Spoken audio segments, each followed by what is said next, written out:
Good day, everyone. My name is Rudy Page, and welcome. This is a Haringey Mental Health Services Sharing the Learning session. I would first like to introduce Beth Kay, the VCS Engagement Lead at Bridge Renewal Trust. Good day, Beth. Hi, thanks for having us, Rudy. And yeah, thank you all for joining today. As Rudy said, this is a kind of an opportunity just to get together and share the learning of, how we found the past 6 months on this mental health feedback project.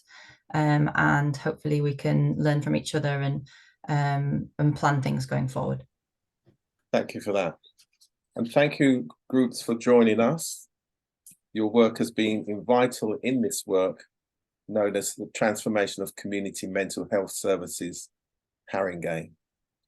You have provided information about the key barriers and challenges that people face when mental health problems arise, where and who people turn to for support, what mental health services and activities people would like to see more of in Haringey. You have been creative in the methods used to allow people to share their feedback. Some examples: focus groups and peer support sessions, workshops with mind mapping questions, workshops with problem tree and solution tree activities, supporting people to fill in surveys in English and other community languages, sharing the online survey. You carefully considered the best way to reward people for sharing their valuable lived experiences through supermarket gift cards, yoga sessions, and arranging a day trip for participants. So it has been of great value to the community. So I'd first like to ask Meg just to give us some of the key principles she would like to share with colleagues and the community. Right, so what we found when we first did this project was basically we targeted it through our social media sites and everything, so for people to come forward. And one of the things that we found was there was a diverse range of people who approached us to sort of come and participate in some of the stuff, like the group meetings, the face-to-face, the yoga, the talk around the table coffee morning. So we had a lot of people, a lot of women, shall I say, mainly over the age of 35 and up. Some of them sort of range between 45 and 55. And we found that a lot of women under the age of 35, because they were busy mothers who had young toddlers or were working, they didn't really want to sort of come during the day to some of these sessions. But what they did do is they were quite happy to fill in forms and do things online. But the face-to-face thing was definitely a go-to when it came to arranging something during the day and people wanted to come to the organisation, sit down, talk in a circle. Like there was about 15 of us one day and we just went round the circle. We talked about what sort of things were important to us. And one of the key things that came out was there was no one to turn to. There was no one in the NHS. There was nobody available in like mental health, like the Samaritans even, or Mind. There was no one they could turn to because some of the phone lines that they did approach, they were unable to because of English barriers and stuff like that. Although some of them were sort of multilingual, they could talk English and Turkish, some of them couldn't. So that was one of the barriers that we had. But we did find that after one of the sessions that took place only last Thursday, they wanted to come back and do another session. So we said that we were going to talk to the leader who did the talk that day, and maybe once the holiday season was over, they would come back and they would do another session where we'd go around the room, talk about the problems, do a bit of yoga, and then talk. What the leader did was she brought in some like perfumes and creams and some oils, and we sort of like did hand massages to one another and stuff like that just to help us relax. Breathing exercises, and we found that really helped. They had coffee, they had biscuits, they had cakes, and that was all put on by us. So interaction, I think, is key. The only downside, I think it was parking, because obviously Haringey has become a bit of a nightmare to sort of try and get around, to park, to commute to. So unless you're either using public transport or a cycle, it's very difficult. And that was one of the things, because one of these ladies was actually disabled in a wheelchair. So it was difficult for her to sort of get out and find her way around, navigate around community centre, even though we've got adaptions. It was just a bit of a trek. So other than that, it was all good. And we had a lot of positives come out of it. Very, very nothing, no negatives at all. But it's just those group of people, we found that people 35 and under didn't want to participate, even though it was the elephant in the room. We found that women between 45 and 55 did want to participate. That's what we Okay, found. thank you for that. That's all right. Sonia. Thanks for that, Michaela.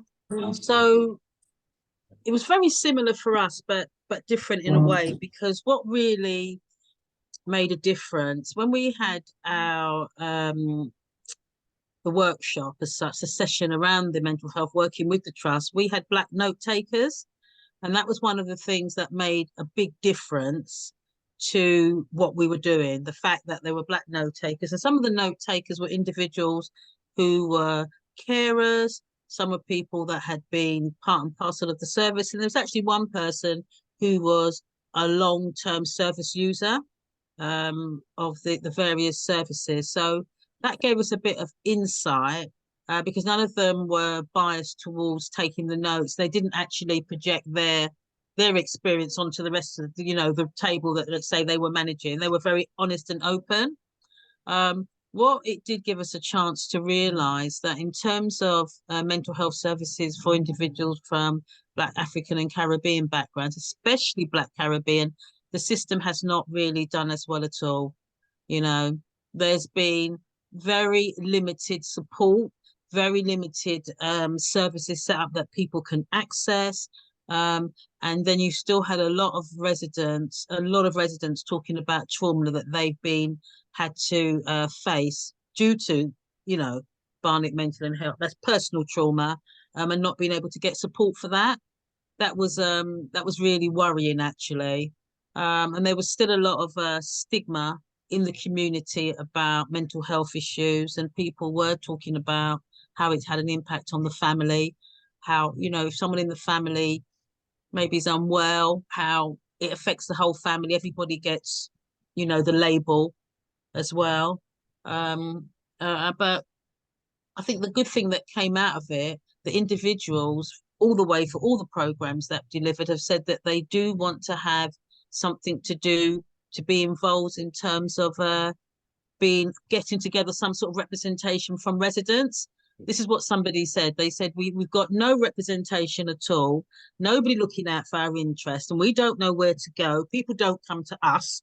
So people are really keen to get something going where they can be a group that can stand and talk about, challenge, get involved in the conversation around transformation and change in terms of the hospital, because it was pretty harrowing, actually, for some people, because for years, maybe 25 years using the system, they've had no improvement. In fact, little basic things like, patients to have their medication reviewed, and that some people hadn't had reviews of their medication for 5 years. And this is a standard given, but they were not given the opportunity. They're just being pumped with medication all the time, and no one really caring about them getting better at all. So we're really glad that we could participate in given this opportunity, because it just highlighted, I don't want to say not in a dramatic way, because we all know in our communities what's going on, and we all talk amongst ourselves, but I think it highlighted it to the trust to see that there's still a lot of work that needs to be done, and they need to be held accountable. The last thing I want to finish on, and I did mention this to Beth, when we were preparing this particular focus group, we requested a regular strategy that the trust had developed. It was a booklet, and it's meant to go to all residents. And we requested that way before we had our date. And to this date, they've never produced that. And that's one of the things that I'm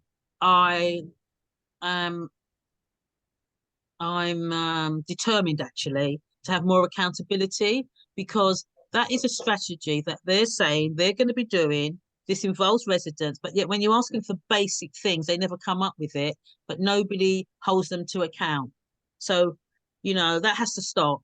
You know, if we as residents need to have something from the trust, which is a public document, they should be able to provide it. And if they cannot provide it, they should be advising us why they can't, you know, why they cannot. And it's quite disrespectful because they keep talking about co-production, but yet the basis of what you're talking about, your transformation, a basic document, you can't produce it. It's not good enough. But overall, it's been a good platform for us to get the conversation going for people to take control for self-care around mental well-being. Thank you. Thank you for that. Alison?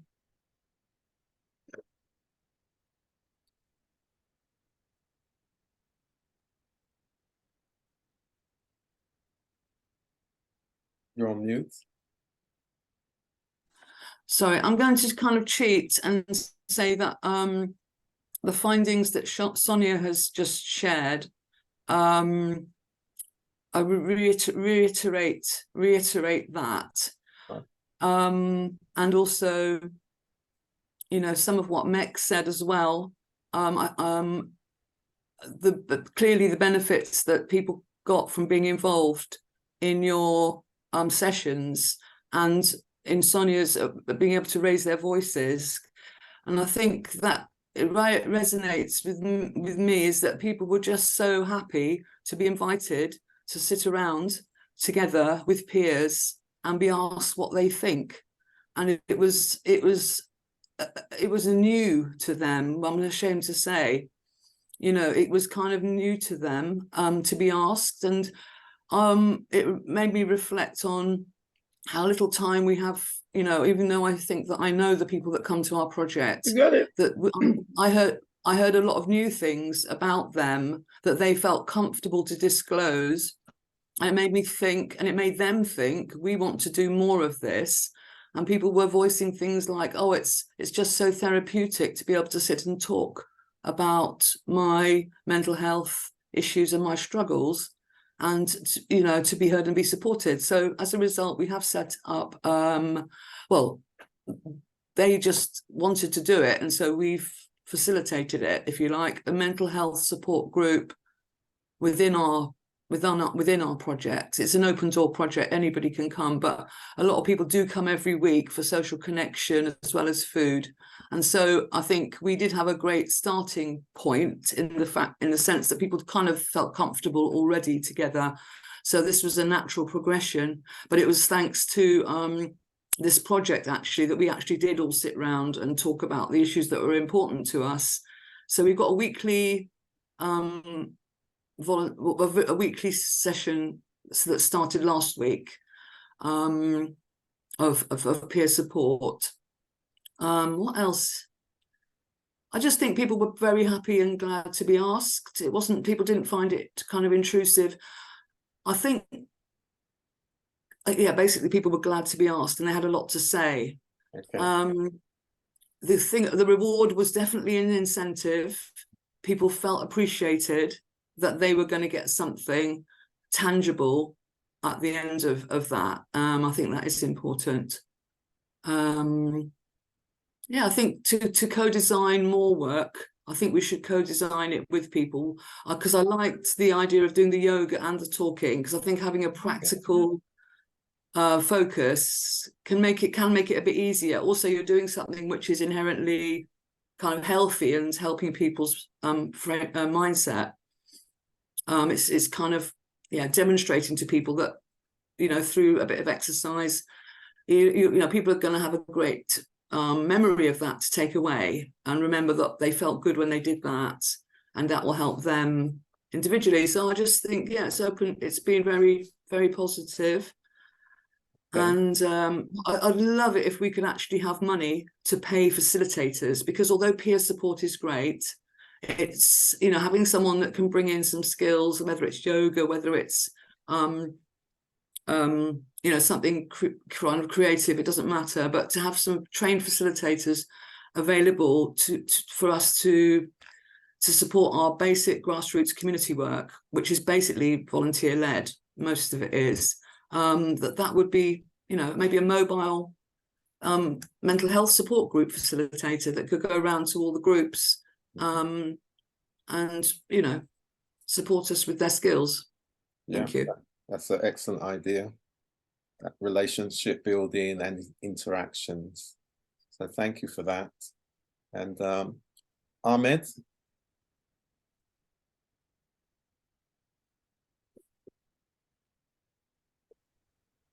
Hi, yeah, my name is Ahmed, as I introduced myself earlier, and I think this has been a very good project in a way where quite different from the wellbeing projects that we've been delivering, you know, in the past. And the reason for that was that I think you go with the mindset of giving, you know, the community you know, the power.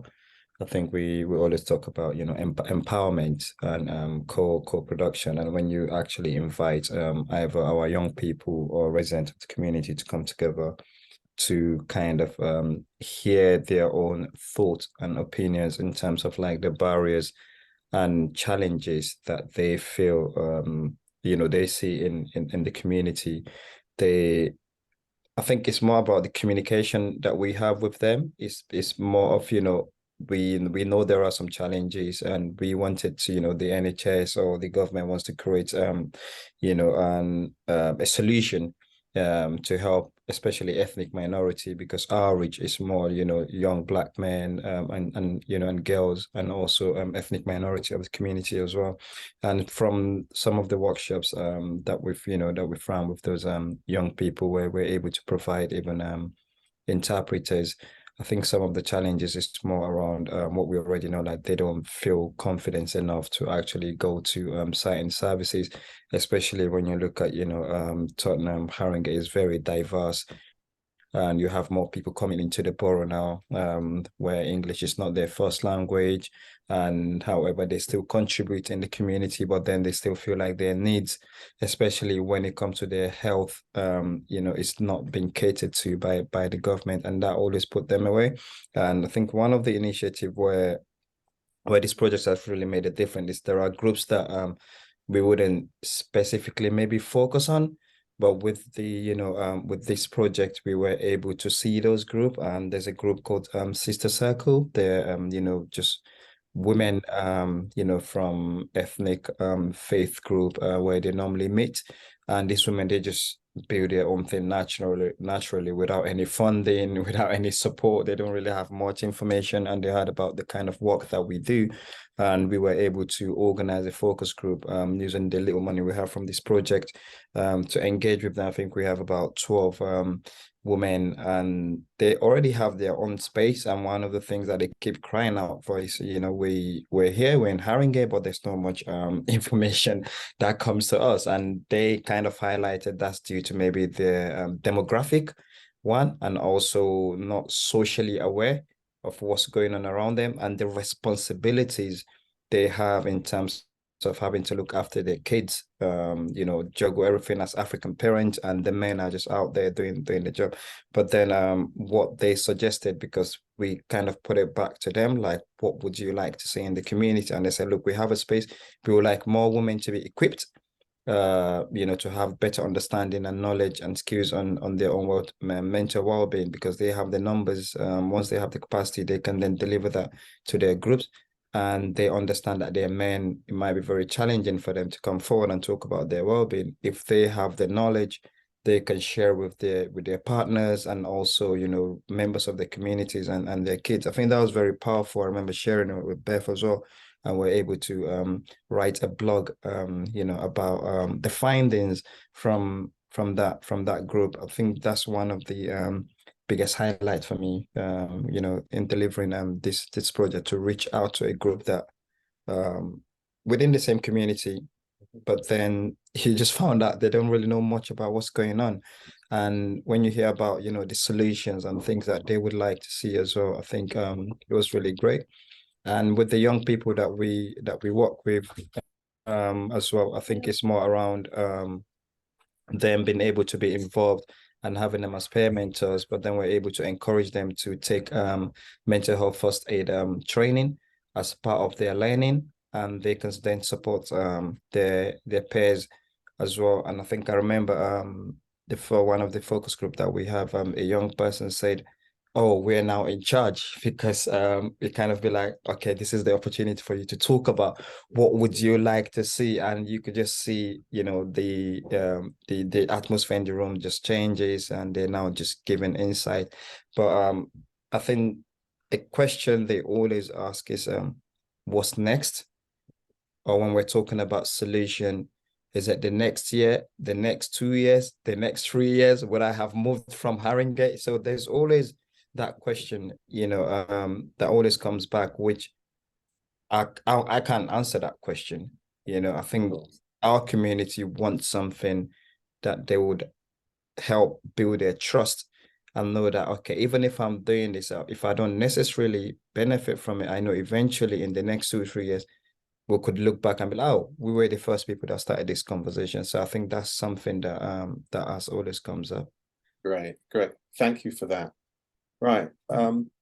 Beth, I'm going to come back to you just to get your overall perspective on what you've heard from our existing providers, and then we'll invite our other guests who we've brought on to give some points of view. Thank you.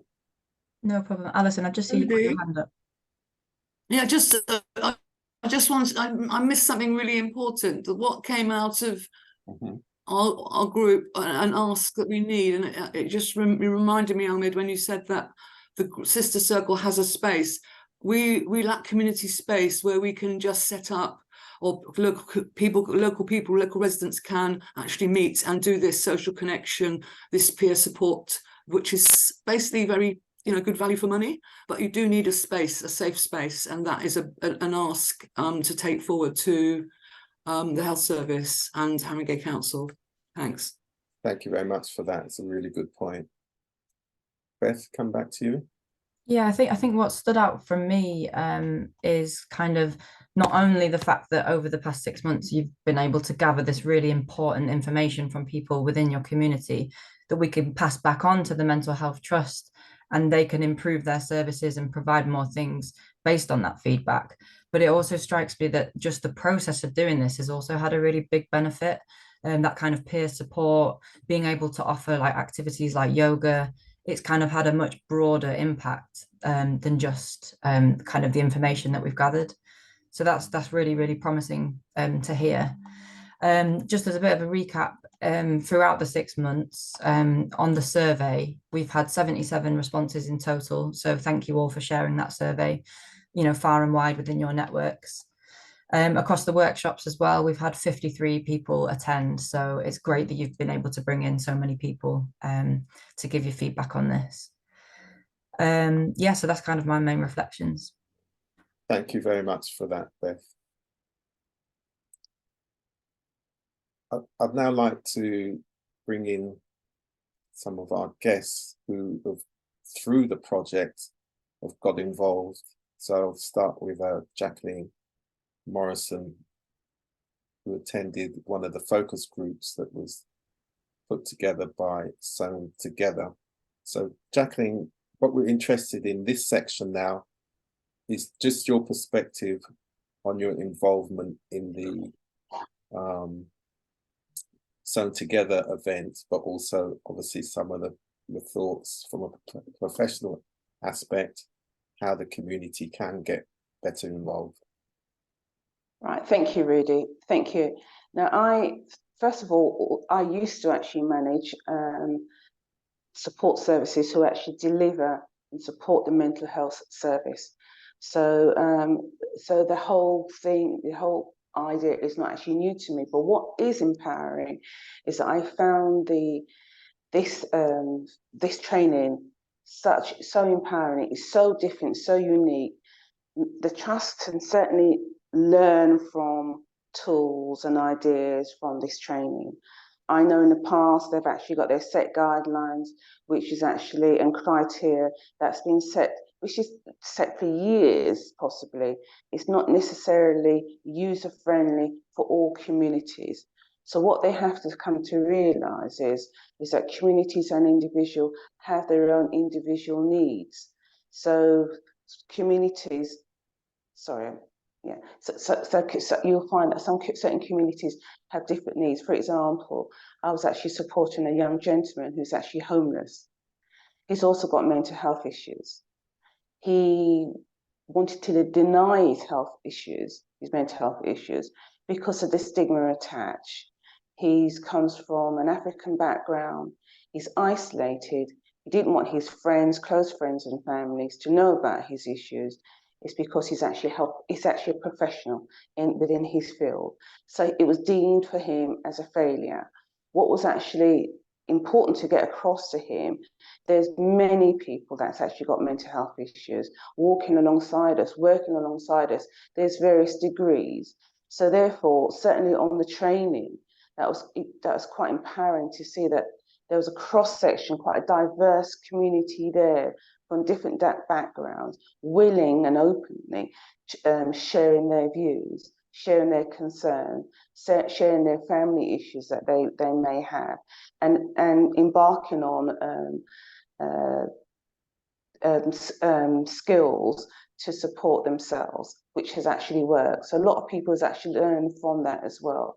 So that is really, I found that really, really useful moving forward. But it's, as my colleagues have actually just mentioned, it is important to see where this goes. We cannot have talk for the sake of talk. There's a great work required around this now. The time is now. It is actually, there's actually a lot of health professionals themselves, and I'm talking about clinicians, that is actually also suffering from mental health issues. So what the point I'm trying to make is it's quite widespread, more than we know.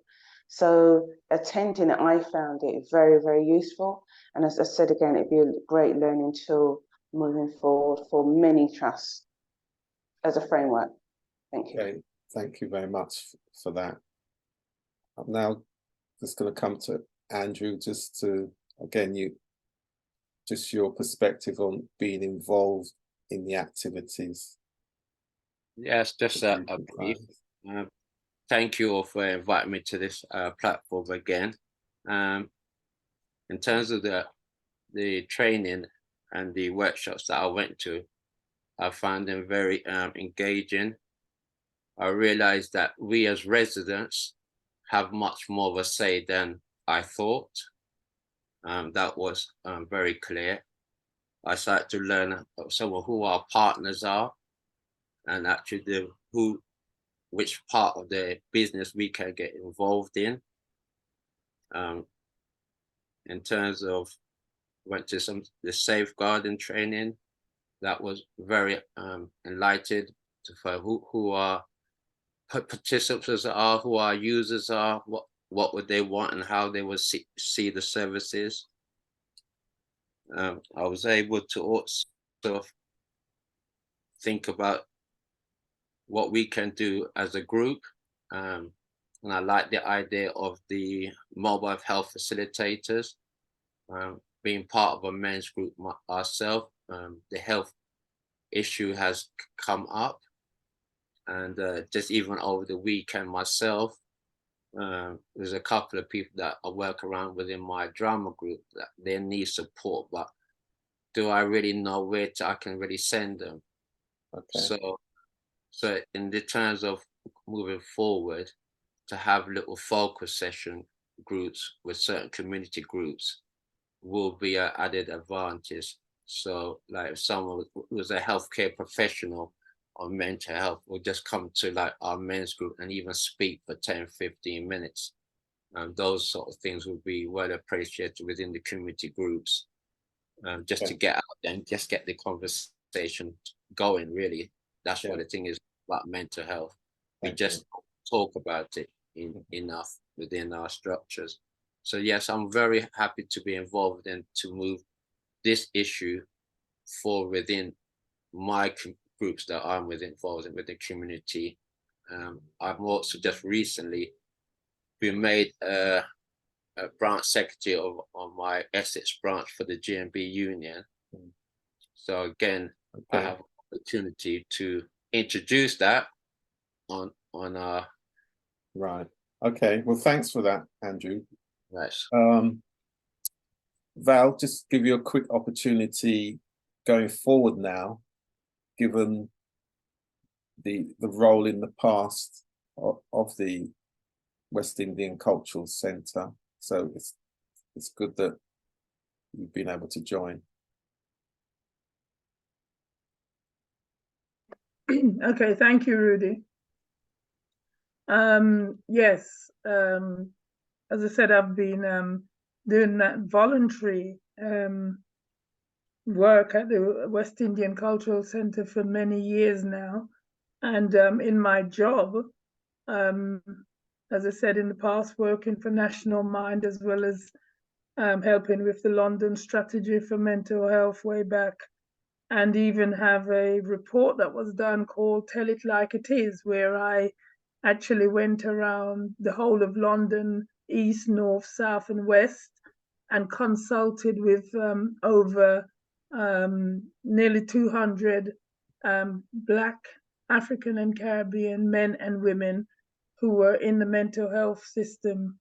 That was the first that they'd ever had so many people giving a feedback on their treatment in the mental health. How do you think we can apply this, because we're dealing with Haringey and yes, so coming down now, ACLC. Yes, so coming down to narrow it down, I just needed to give that perspective. I think one of the things that I've seen happening over and over again is we do need that space.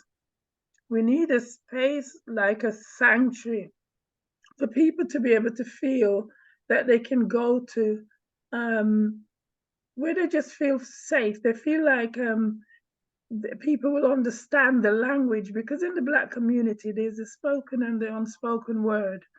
And much of us know what that means. And sometimes when you're maybe feeling down and upset and not feeling quite, feeling out of sorts, you can go to a place or even make a call to somebody to be able to ask, I need to speak to someone, because we do have that stigma in our community where in the family, we don't, like, Haringey can help because they know some of these things about when it comes to people with mental health. It's normally at the last minute where police has to be involved, that's the intervention. Now, many times families know that they can see something taking place with a member. And if there was a place that, a member can be taken to, or somebody can be called, and they start having that dialogue to find out what's going on and starting some sort of a talking. So Haringey can provide such a place, and also just set up those coffee mornings or bun and cheese mornings where people can go to and have something. And there's so much more, but obviously the other thing that came out recently when we did something, Rudy, was we did something covering about COVID, and it was about mental health, was the necessity to have like Black counsellors, men or women, that one could call because they want someone that they can feel akin to, that would understand what they're saying when they talk in their language, whether it's Jamaican patois or French, St. Lucian French or some things like that. Thank you. Yes, You've made just some. 3 really key important points for this work, Val. What you've spoken about is the safe and familiar settings, which are important, and the cultural understanding and technical expertise. You need people with technical expertise, but they must have the cultural understanding and the familiar and safe settings, and also what families and communities can do as it relates to early intervention. So thanks for that, Val. Before we close, I'm going to ask Beth just to give the final roundup for this work. Thank you very much. Yeah, thanks everyone. That was very helpful feedback. I think just with the last maybe 5 or 6 minutes that we have left, Alison's just put in the chat a really important point, and I think as we are concluding this conversation and we're going to be showing this video to the Mental Health Trust, I think the key question is what happens next. You know, we've identified a lot of these key issues within the community around mental health, but what is that commitment that we need? What comes next? So I'd just kind of like to open it up to the floor. Is there anything that you want to say to the Mental Health Trust, or anything that you think within your community you need more support with to be able to support people with mental health? So if anyone does have any thoughts, you know, feel free to say. We'll start with you, Sonia. I want to say directly to the trust that they have a lot of meetings that are meant to be community based, but they don't have representation from the community. It's usually just the trust staff. So I don't really understand how they expect to change things, transform things, if they're just talking to their own people all the time. And that goes on and on and on. And then it doesn't seem to be no redress for ourselves as residents.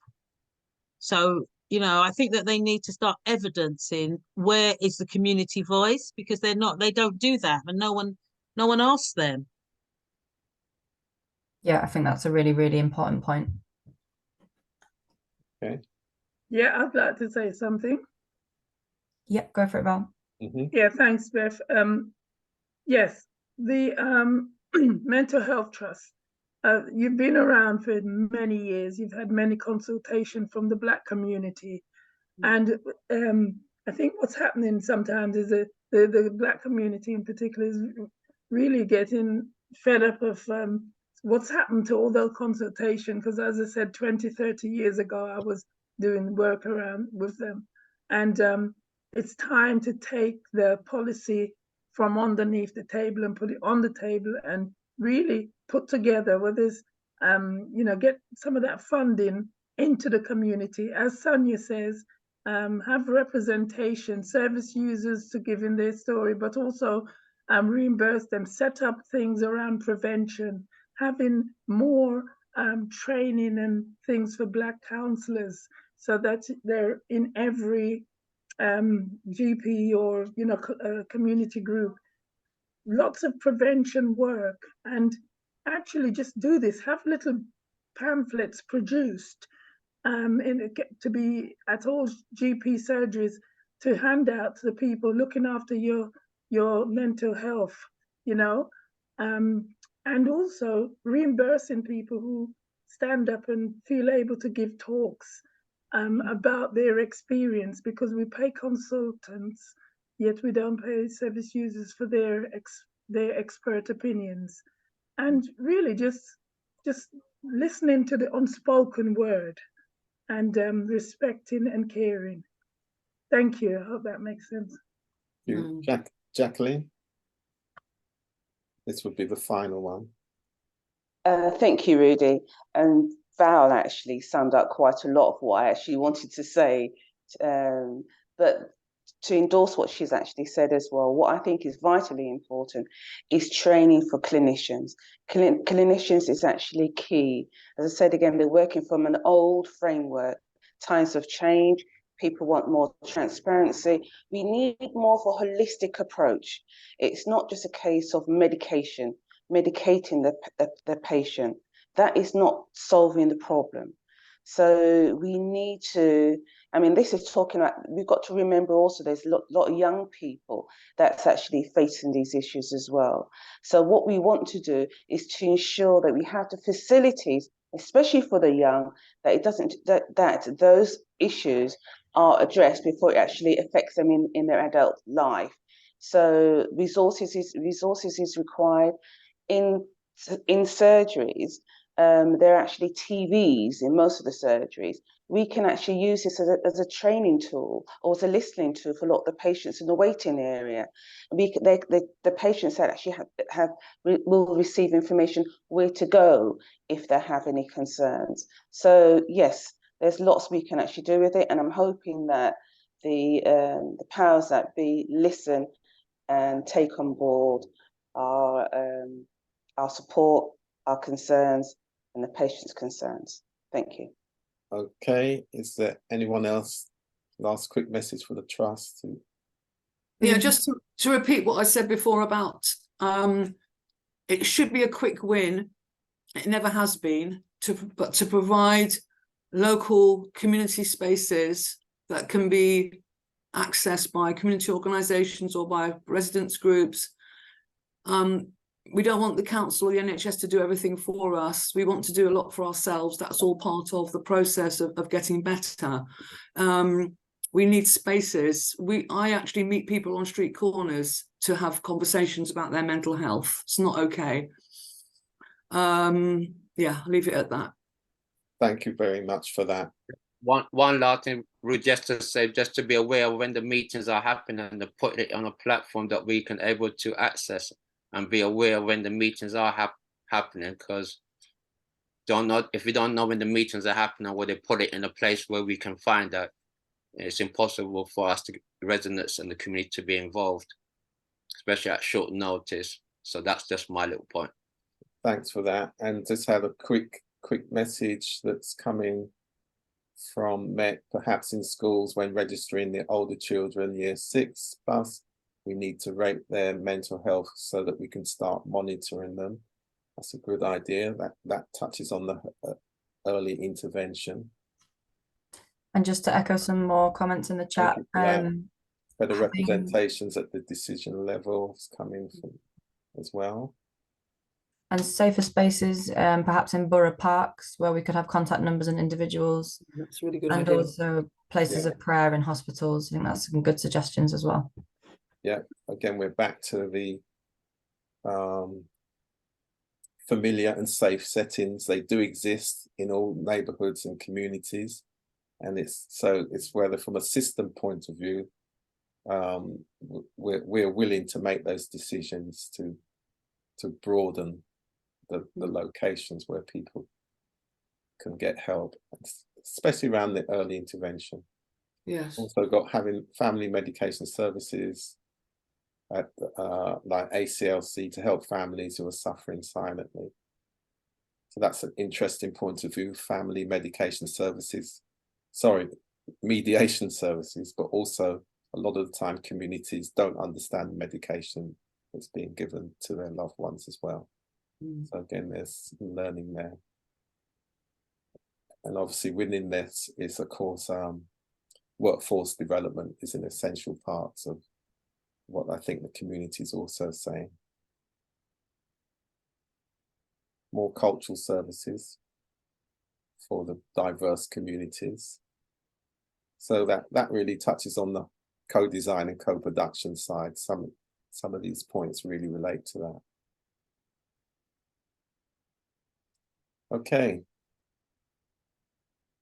Thank you very much, everybody, for your contribution. It's been very valuable.